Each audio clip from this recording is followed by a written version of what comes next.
Vamos a ir a Nehemías del versículo 1 al versículo 3. 3 versículos nada más. Lo tienen, está ahí después de Esdras, después de Crónicas, después de Reyes, antes de Esther, antes de Job, como para que se ubiquen. Pero es posterior a Zacarías. 70 años después Dios lo levanta a Nehemías como un restaurador, como un líder restaurador. ¿Lo tienen? Vamos a leerlo. Dice, palabras de Nehemías, hijo de Acalías.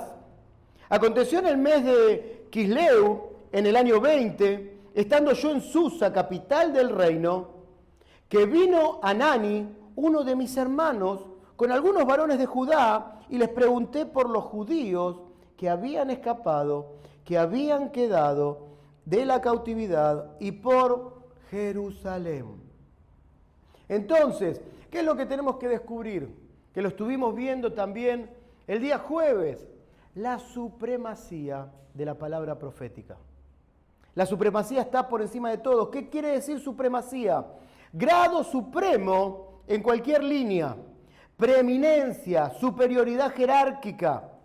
Entonces, superioridad o posición de autoridad o dominio.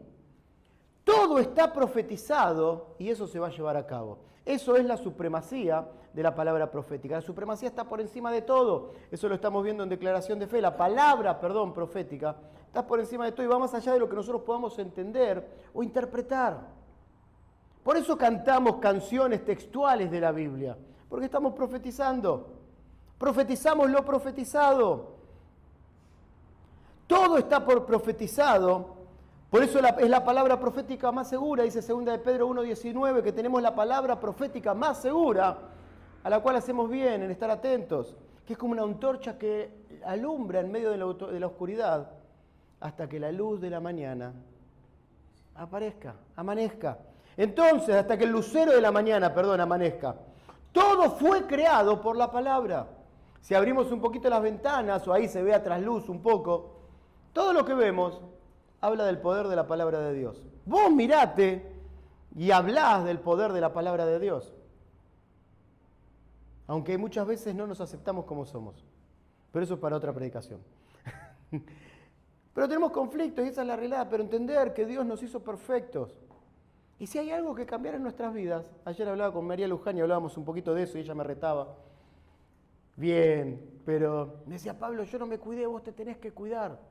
Así no llegás a mi tiempo de la manera que ahora estoy, porque bueno, tiene unos problemas de salud, María Luján, pero descubrir que Dios la usó para que me hable. Señor, yo quiero realmente llegar, y en perfecto estado, a los 80, 85, ¿por qué? Por causa de la iglesia. Yo quiero vivir, y entonces eso es lo que va haciendo. Entonces, si hay algo que corregir en tu vida, corregilo. Pedirle a Dios que te ayude. Pero es tiempo de empezar a aceptarnos como Dios nos hizo. Sos perfecto. Y eso tiene que ver con el poder de la palabra de Dios, porque lo dice la palabra, que somos perfectos. La iglesia es perfecta. Entonces, todo depende de la palabra, todo subsiste por la palabra, y todo lo creado, sea visible o invisible, tiene que ver con la palabra profética. ¿Por qué? Porque la palabra profética gobierna por encima de todo. Entonces yo les quiero mostrar, vamos a la siguiente imagen, un poquito cómo tiene que ver, esta era, la supremacía de la palabra profética. Entonces, la palabra profética más segura, que es lo que dice Pablo. Y ahora sí vamos a ir a la siguiente. Esta, Zacarías 8:3. Así dice Jehová, yo he restaurado Sión y moraré en medio de Jerusalén. Sión ya está restaurado, no es algo que tiene que llegar. Ahí me corro un poquito más. Sión ya está restaurado, no es algo que tiene que llegar. No es que la restauración va a venir a nosotros, sino que tenés que empezar a creer que ya está hecho. Ya está todo hecho y perfecto, eso es la palabra. Y es la supremacía de la palabra profética. Por eso el diablo no quiere que leas. Ponete a leer la Biblia y te vas a dormir. Ponete a leer la Biblia y va a llegar ese amigo que no venía nunca y que nunca te había visitado. Ponete a leer la Biblia y te va a llegar un mensaje con alguna situación o algo que te va a venir a sacar. Es así de simple, es fácil, porque el diablo, permítame la expresión, es de manual. Va a ser por la eternidad y siempre va a ser igual. Él copia. No es que es revolucionario y sabe cómo manejar todo, no. Atenta contra tu identidad y no te deja que leas para que no conozcas tu identidad. Es así de simple, siempre va con eso, porque él la conoce la palabra, ¿eh? ¿Y qué es lo otro que hace? No te permite que ores, para que no puedas tener relación y tu espíritu nunca sea despertado. Siempre es así. Entonces, Jehová, Jesús, ha restaurado Sion y eso es lo que hoy celebramos. Por eso no tengas miedo de cuando la canción dice, dan voces de júbilo, dar un grito de júbilo. ¿Por qué? Porque Jesús ha restaurado Sion. Y eso tiene que ver con lo que habíamos hablado hoy. Que haya restaurado Sion tiene que ver con que tenés paz. Tiene que ver con que ahora tenés todo lo que necesitas. Tiene que ver con que tenés bendición espiritual. Tiene que ver con que Dios ahora da sobre tu vida bendición espiritual y bendición material hasta que sobreabunde en abundancia. Hay gozo, hay alegría, hay paz, hay paciencia, hay bondad, benignidad, templanza, mansedumbre, amor, fe. Todo eso tiene que ver con el fruto del Espíritu. ¿Por qué? Porque ahora su vida está en nosotros y su gloria está en nosotros, está en tu vida. Y eso es lo que tenemos que creer. ¿Y qué dice? Y moraré en medio de Jerusalén. Él hoy está acá. Tenés certeza de eso. Él está en este lugar. ¿Por qué? Porque estamos nosotros reunidos.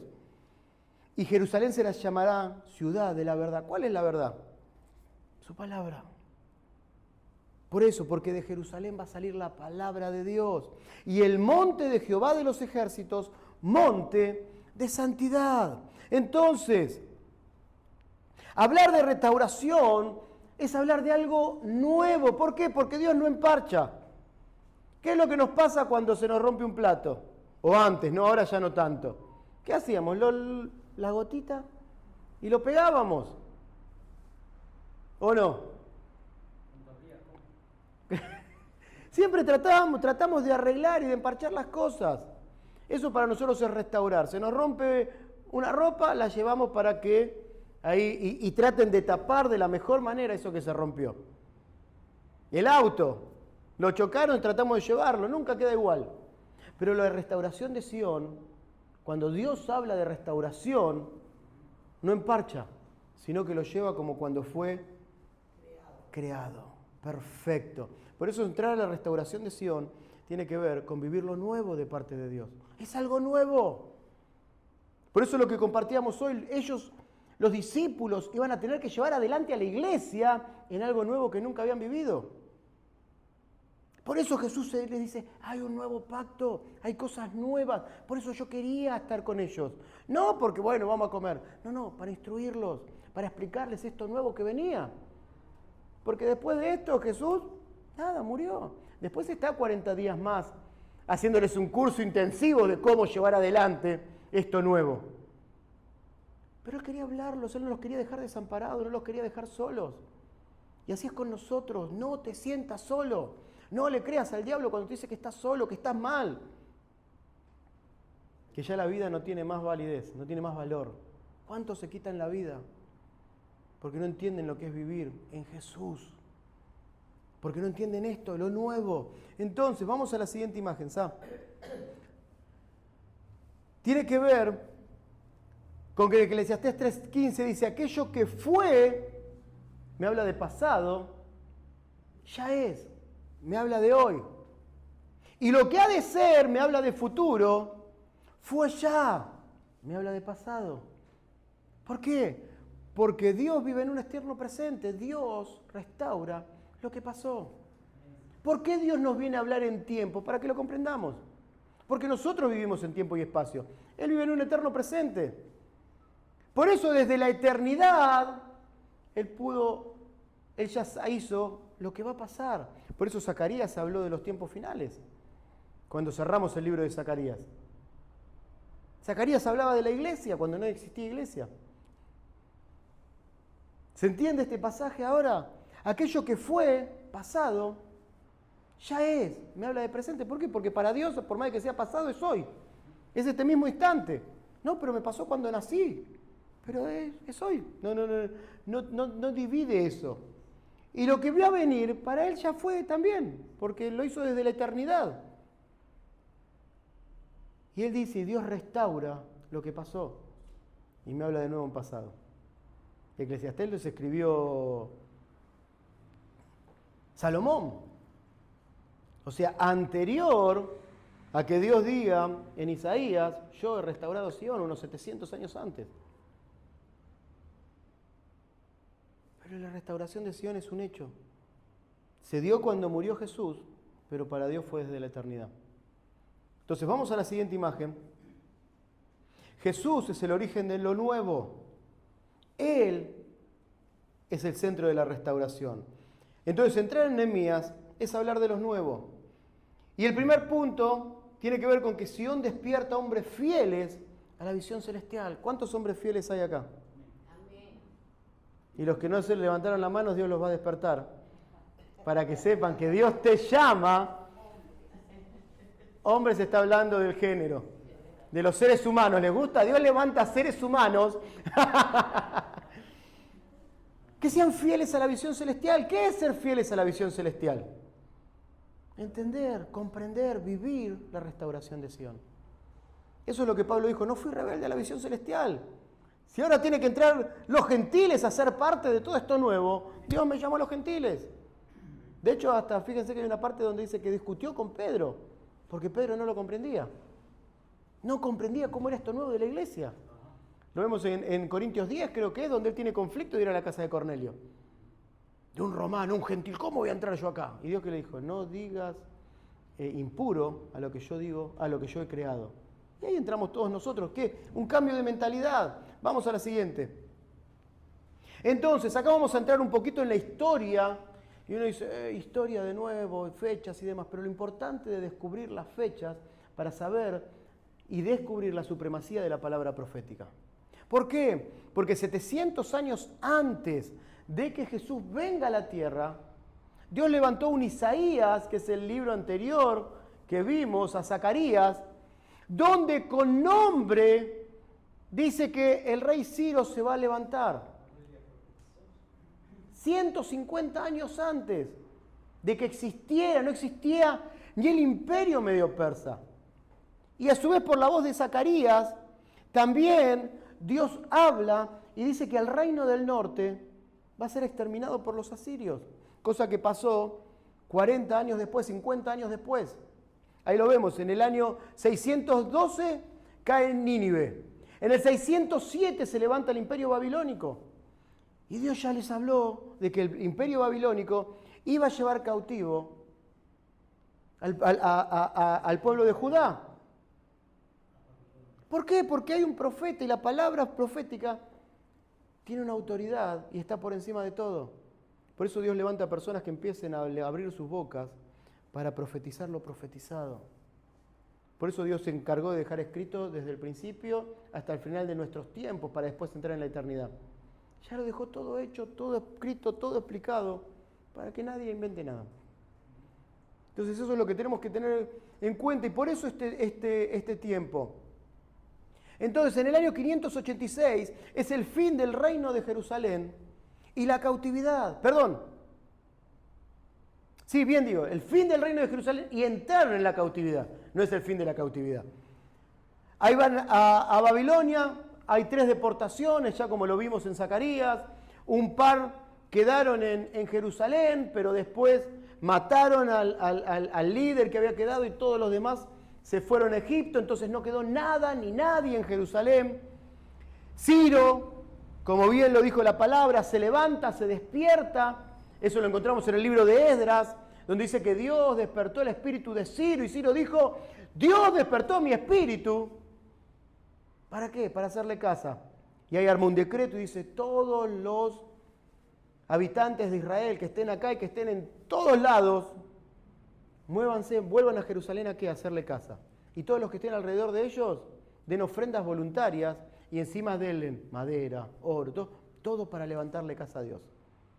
Por decreto, nadie podía ir en contra de ese decreto. ¿Pero qué pasó? Unos 50.000 volvieron nada más.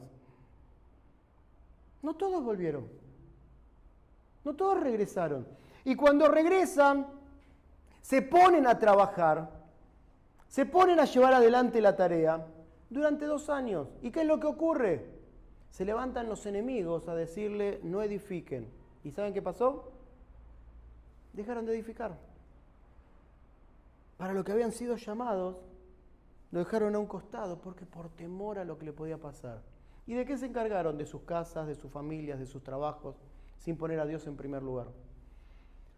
18 años estuvieron así, hasta que se despierta un Daniel, y esto es interesante, que Daniel estaba en Babilonia, en el imperio medo-persa ahora, y se pone a leer el libro de Jeremías. Esto lo encuentran en Daniel 9. Y dice, epa, ¿qué pasó acá? Señor, vos nos estás hablando de 70 años que iban a pasar. Y ya se cumplieron los 70 años de cautividad. Y ahí se pone a orar y empieza a pedir perdón por las iniquidades, a pedir perdón por el pecado del pueblo, a entregar. Y bueno, es la historia que ya conocemos, ¿no? Que dice que después de 21 días de oración, llegó Gabriel y le dice, che, mirá, desde que empezaste a orar, tus oraciones fueron oídas. Tus oraciones fueron escuchadas. ¿Pero qué pasó? Hubo una autoridad demoníaca que no nos dejaba pasar y tuve que pedirle a Gabriel que me ayude. Y ahí con Gabriel se abrió, con Miguel, que Miguel nos ayude. Y ahí con Miguel vencieron y ahí pudo llegar la respuesta. Entonces hay lucha espiritual. ¿Y qué pasó? ¿Cuál fue esa respuesta? Que se levanta un Ageo y un Zacarías para decirle de parte de Dios, vuelvan a mí y yo me volveré a ustedes. Despiértense. Dice que el espíritu de ellos se despertó y se pusieron a hacer lo que tenían que hacer. Eso también lo encuentran en el libro de Esdras. Esdras se encargó de documentar todas las cosas. Dice que era un escriba docto, especializado en tomar nota y ver la documentación. Fíjense cómo Dios se encargó de que eso quede escrito. Y ahí después, vimos toda la historia de Zacarías, que en 4 años se edifica la casa, en el año 518, donde se cumplen específicamente los 70 años que Dios había prometido. ¿Por qué? Porque la salida de la cautividad tiene que ver con edificar la casa. Por eso hoy entendía de que teníamos que levantar una ofrenda especial para ayudar a Jerusalén. No me lo han pedido, no lo necesitan, pero yo quiero ser parte. Y como iglesia quiero ser parte. ¿Por qué? Porque tiene que ver con edificar la casa. Y eso es lo que nos saca de la cautividad y nos lleva a vivir lo nuevo. Entonces ahí es a donde Dios nos está llevando. La edificación y la dedicación a la casa. Y ahí arriba encontramos las fechas, ¿no? 607 comienza el imperio babilónico. Ahí lo vemos a Daniel profetizando. 538, rey Ciro.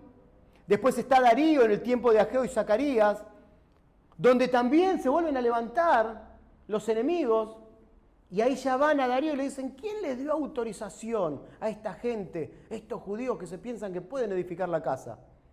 ¿Por qué? Porque acá ya se ven levantando y no hicieron caso a los que venían. Entonces, como siguieron edificando, fueron a Darío, al rey, a decirle, ¿quiénes los autorizaron?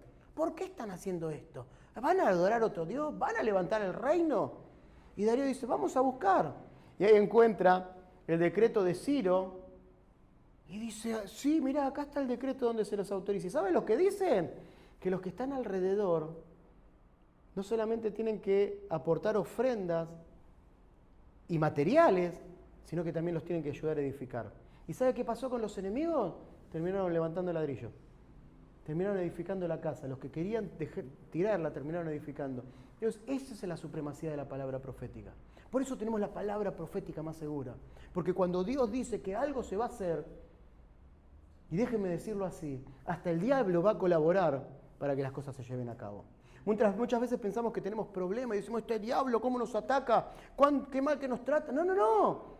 Dios lo está permitiendo para que vos puedas descubrir lo que Dios quiere hacer con tu vida, para que tu espíritu sea despertado. Lo vemos con la vida de Job. Entonces, no nos quejemos de lo que estamos pasando. Digamos, Señor, ¿qué me querés mostrar con esto? ¿A dónde me querés llevar? ¿Qué ocurre? Pasaron 70 años, 60 años después de la edificación de la casa, y el pueblo, ¿qué piensan que empezó a hacer? ¿A servir a Dios? ¿A gloriarse? ¿A darle la gloria? ¿A seguir trabajando? ¿A seguir hermoseando? No, volvieron de nuevo a sus cosas, a su egolatría, ¿se acuerdan? A pensar en ellos mismos de nuevo. Y ya lo vamos a estar viendo la semana pasada, cómo encuentra Dios. La semana que viene, gracias. Pero ¿cómo encuentran? Devastado de nuevo Jerusalén. Solo se había levantado el templo, pero seguía todo en ruinas. Dice que ni los escombros se habían levantado. Eso es para la semana que viene, no lo vamos a estar viendo. Pero entonces, Dios por medio de David implantó Sión y hizo pacto con David diciendo: vos no vas a edificar la casa, pero lo va a hacer tu hijo. Y quiero leerlo ahora. Y cuando Salomón presenta la casa, esto lo vamos a encontrar en 2 de Crónicas, ahí cerquita, capítulo 7. Dice que cuando él presentó el holocausto, dice que la gloria de Jehová llenó la casa. Eso lo encuentran en el versículo 2, en el 1 al final. Y en el 2 dice: y no podían entrar los sacerdotes en la casa de Jehová, porque la gloria de Jehová había llenado la casa de Jehová. Cuando vieron todos los hijos de Israel descender el fuego y la gloria de Jehová sobre la casa, se postraron sobre sus rostros en el pavimento y adoraron y alabaron a Jehová diciendo: porque Él es bueno y su misericordia es para siempre. Y ahí Salomón hace una oración hermosa y ofrece sacrificios. Pero en el versículo 11 vemos que el pacto de Dios. Terminó pues Salomón la casa de Jehová y la casa del rey, y todo lo que Salomón se propuso hacer en la casa de Jehová y en su propia casa fue prosperado. ¿Se acuerdan por qué fue prosperado lo que estuvieron en jueves? Porque David tuvo un corazón conforme al de Dios. Entonces Dios, ¿qué le dijo? Haz todo lo que quieras, porque Jehová te respalda. Y eso es lo que Dios está despertando hoy en la iglesia. Tener un corazón conforme al de Él. Por eso viene con esta palabra a hablarnos. Y dice el versículo 12: y apareció Jehová a Salomón de noche y le dijo: yo he oído tu oración. Hermanos, la importancia de orar. Yo he oído tu oración.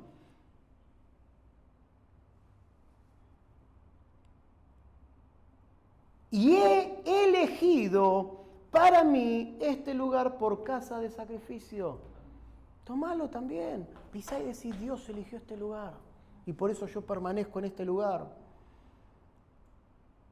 Si yo cerrare los cielos para que no haya lluvia, y si mandare a la langosta que consuma la tierra, o si enviare pestilencia a mi pueblo, escuchen, si se humillare mi pueblo sobre el cual mi nombre es invocado, y oraren y buscaren mi rostro, y se convirtieran de sus malos caminos, entonces yo iré desde los cielos y perdonaré sus pecados y sanaré su tierra.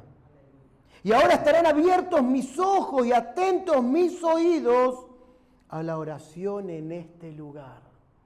Porque hay un cambio. Esta es la restauración. Ahora están abiertos mis ojos y atentos mis oídos a la oración. Fíjense lo importante de esto. Yo no sé si se pudieron dar cuenta, pero Dios mismo está diciendo: ahora están abiertos mis ojos. O sea, Dios está viendo lo que estás pidiendo. Y no te ve a vos pedir, sino que Él te ve lo que estás pidiendo. Cuando empezamos a orar a favor de la iglesia, Él empieza a ver lo que estás pidiendo. Entonces, por eso la importancia de orar específicamente, y orar sabiendo lo que oramos. Cuando Dios no puede ver lo que oramos, cuando pedimos para nosotros, para nuestros deleites, como dice Santiago 4:3. Él ve y son abiertos sus ojos cuando empezás a orar conforme a su corazón. Es tremendo. Porque ahora he elegido y santificado esta casa para que esté en ella mi nombre para siempre. Y mis ojos y mi corazón estarán ahí para siempre. Y si tú, le dice a Salomón, anduvieres delante de mí como anduvo David tu padre, e hicieres todas las cosas que yo te he mandado, y guardares mis estatutos y mis decretos, yo confirmaré el trono de tu reino, como pacté con David tu padre, diciendo, no te faltará varón que gobierne en Israel. Hermanos, si Dios cumple los pactos, por eso Dios llevó adelante todo este trabajo. Por eso Dios preservó a Judá. David venía de Judá y Jesús vino de Judá, que es el Rey de Reyes y el Señor de Señores y va a reinar para siempre. Amén. Entonces fíjense cómo Dios cumple su palabra, más allá de todo. ¿Dónde está el secreto? En humillarse, en venir a la iglesia, en orar, en buscar su rostro y convertirse, que haya cambios. Eso es la restauración. Entonces ahí Dios oye la oración. ¿Es algo que podemos hacer nosotros? No. Esforzate por orar y no lo vas a alcanzar. Esforzate por pedir, por salir del pecado y no lo vas a alcanzar. Y dirán, Pablo, ¿qué me estás diciendo? No, es por su espíritu. Por eso es necesario que nuestro espíritu se despierte. Por eso es necesario poder oír su palabra. Por eso es necesario que haya cambios. ¿Cuál es su vida en nosotros? Por eso hoy orábamos, es necesario que yo mengue y que vos crezcas, Jesús, en mi vida. Y ahí es donde las cosas empiezan a cambiar, sin esfuerzos. Empezás a decir, ¿qué pasa? Que esto antes que no lo podía dejar, ahora yo no lo hago más. Es la vida de Cristo en cada uno de nosotros. ¿Por qué? Porque es promesa de Dios. Entonces vamos a volver ahora a Nehemías.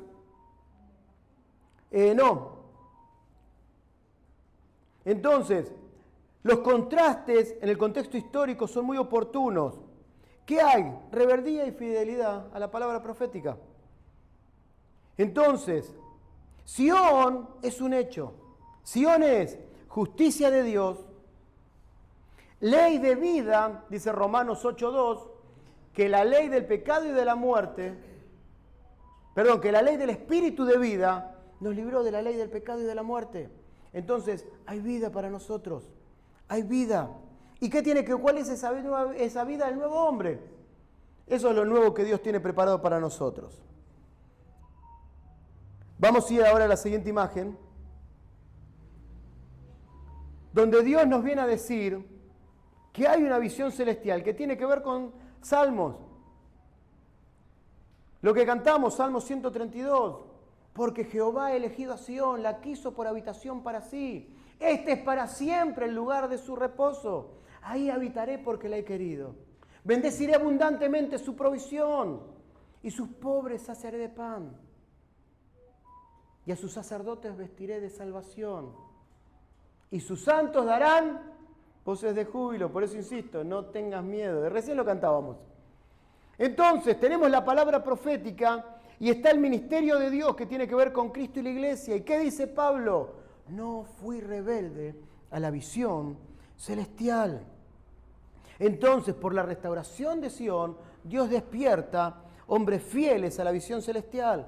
Vamos a la siguiente imagen. Entonces, vemos que Dios levanta restauradores, líderes con visión restauradora. Ser restaurador es la acción práctica de la visión. ¿Por qué líderes restauradores? Porque van y hacen lo que tienen que hacer. Empiezan a trabajar conforme al llamado de Dios. Nehemías no se conformó con tener la visión. No se conformó con, como decíamos el jueves, él estaba tranquilo. Él estaba disfrutando. Era copero del rey.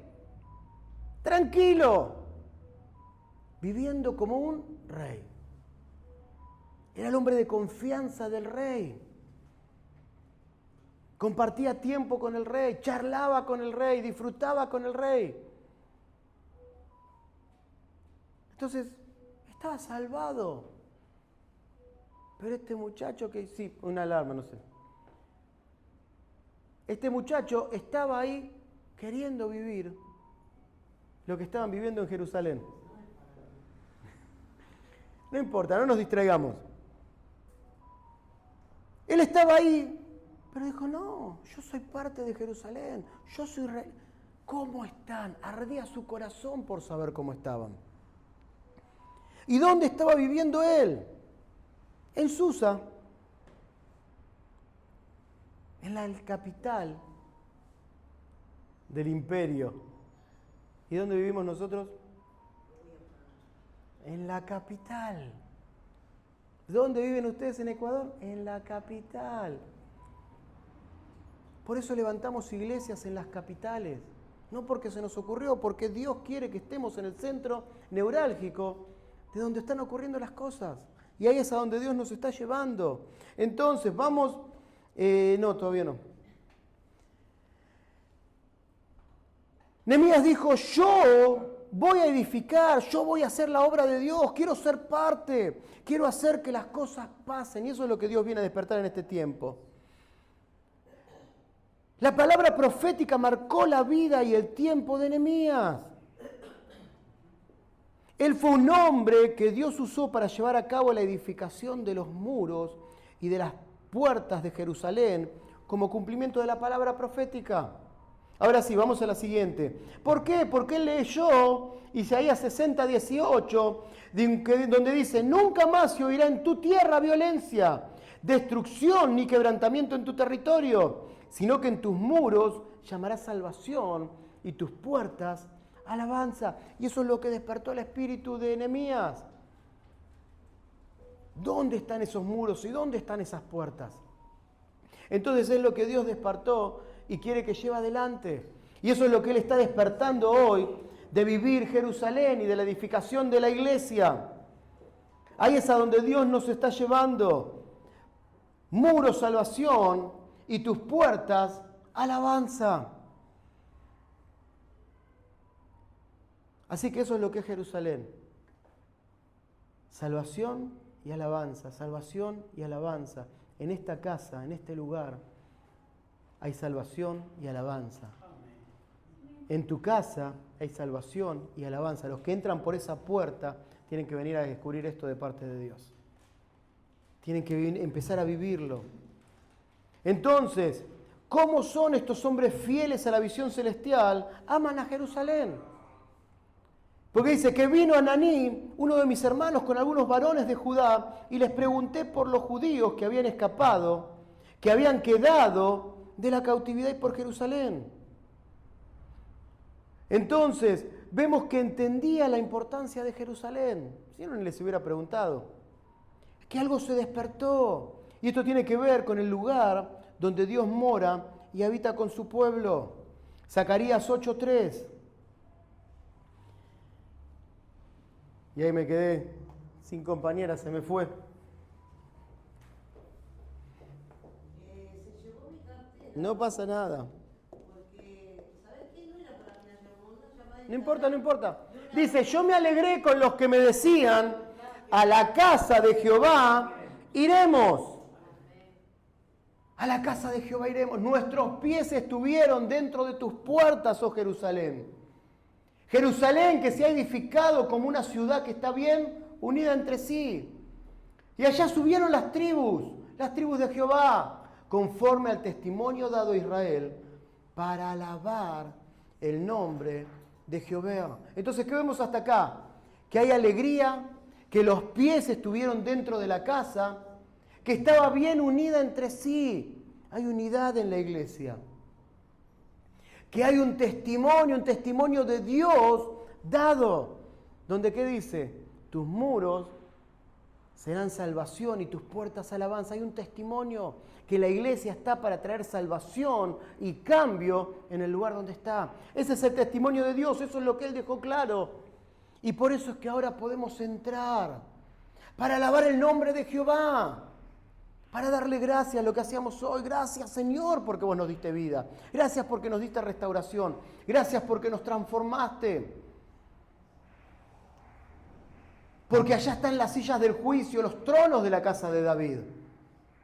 Pedid, y esto es interesante, por la paz de Jerusalén. Es tiempo de orar por Jerusalén. Sean prosperados los que te aman. Sea la paz dentro de tus muros. Acá encontramos paz, hermanos. Y el descanso dentro de tus palacios.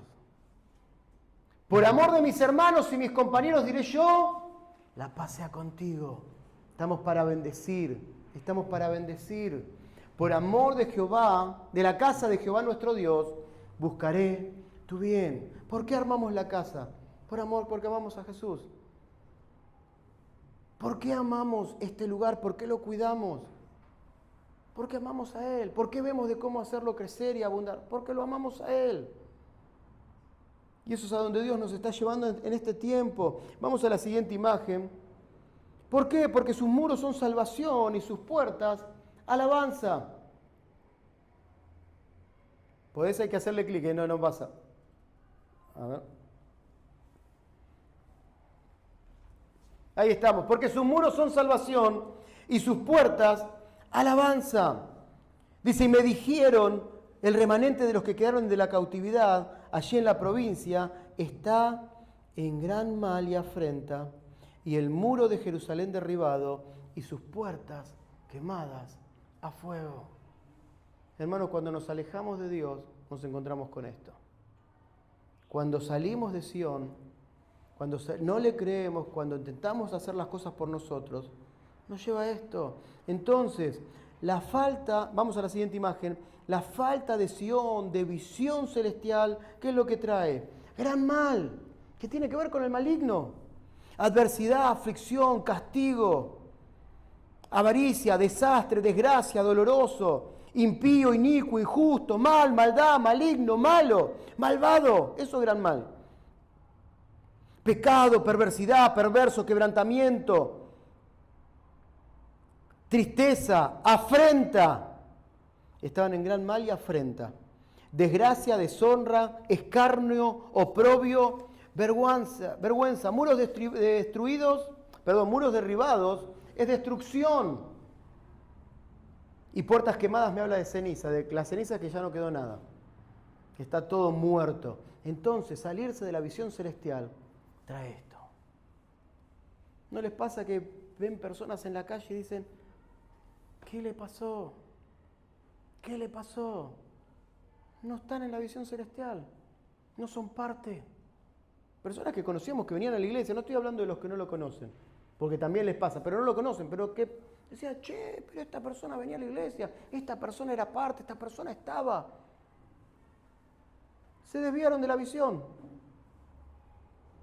Entonces esto es lo que ocurre. Pero cuando hay Sión y hay un liderazgo restaurador, está presente el bien de Dios. Está presente la gracia de Dios. Hay honra. Hay alabanza, hay salvación, porque sus muros son salvación. Y hay alabanza porque en sus puertas son alabanza. Por eso la importancia de venir. Por eso la importancia de estar. Por eso la importancia de pasar la puerta. Como el Salmo, entraré por sus puertas con acción de gracia, por sus atrios con alabanza, que vendría a ser el Zoom. Y diré, este es el día que hizo el Señor, pues Él ha puesto su gozo en mí. Hermanos, eso es lo que tenemos que descubrir. ¿Por qué te cuesta tanto venir a la iglesia?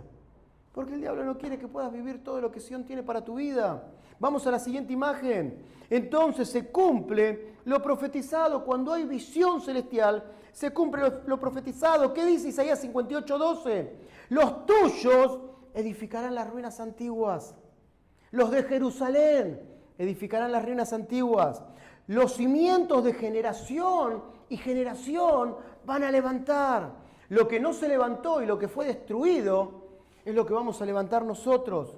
Y será llamado reparador de portillos, restaurador de calzadas para habitar. Vas a preparar el lugar para que otros estén, para que otros habiten, para que sean parte. Hermano, venís a restaurar. Fíjense, restaurador de portillos. Son los que me hablan de pequeñas grietas en los muros por donde después pasaban los enemigos. Estamos para traer esos cambios. Sos un agente de cambio, sos un agente restaurador. Estás para transformar, estás para cambiar. No estás simplemente para recibir palabra un domingo. Estás para que esa palabra empiece a fluir y llevar cambios. Cambiar el lugar donde estás, cambiar la zona de impacto. Somos agentes de cambio. Somos agentes de cambio. Por eso lo importante de estar y lo importante de abrir nuestras bocas. Entonces, vamos a la siguiente imagen. El Señor Jesucristo sana, santifica y perfecciona. Vamos de nuevo por la restauración de Sión. El Señor Jesucristo sana, santifica y perfecciona. Tiempo de salvación y de alabanza, hermanos. Tiempo, y más hoy. Por eso esta palabra viene hoy. Porque hoy celebramos que Jesús resucitó y por eso hay alabanza. Por eso hay restauración en tu vida. Por eso hay cambios. Yo no sé cómo llegaste hasta acá, pero sé que esta palabra nos lleva a todos a vivir lo nuevo. Nos hace entrar en lo nuevo y preparémonos con Nehemías. Si Zacarías fue bueno, preparémonos con Nehemías porque nos va a llevar a vivir el todo de Dios. El ser certeros, el avanzar con precisión. ¿Por qué? Porque van a entrar muchos a alabar a Dios. Porque es un tiempo de salvación y de alabanza. Muchos van a entrar por esas puertas. Muchos. Y dentro de poco quizás hasta que tengamos que salir de este lugar. No lo vamos a perder porque es un lugar impresionante para seguir trabajando, para enseñar, pero no sé a dónde Dios nos va a llevar. O haremos muchos cultos, no lo sé. Yo estoy dispuesto. Yo ya le dije, Señor, yo no tengo problema. Pero realmente quiero que tu palabra corra. Que tu palabra corra. ¿Amén? Entonces es tiempo de llenar la casa, no por un tema personal, sino que porque estamos para dar salvación. Ponete de pie, vamos a alabar a Jesús.